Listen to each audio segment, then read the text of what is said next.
Huku wanafunzi wa gredi ya 10 wanapoendelea kujiunga na shule ya sekondari ya juu, baadhi yao wakidhihirisha ugumu wa wazazi wanapitia kumudu karo, swala linaloonekana kumvutia Rais William Ruto na kuamuru wanafunzi wote kuripoti shuleni bila kizuizi chochote. Mmoja wa wanafunzi hao ni Joan Chepto, ambaye baada ya shirika la Standard kuangazia hali yake, mhisani mmoja amejitokeza na kununulia sare na kuruhusiwa kujiunga na shule ya sekondari ya juu, ila bado hajapata karo. Wakati huo chama cha walimu cha KUPPET kimewataka wanasiasa kutoshurutisha usajili wa wanafunzi.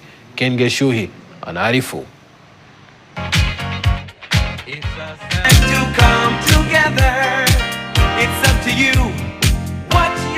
That shows collaboration of all our members and our partners in the entire 47 counties.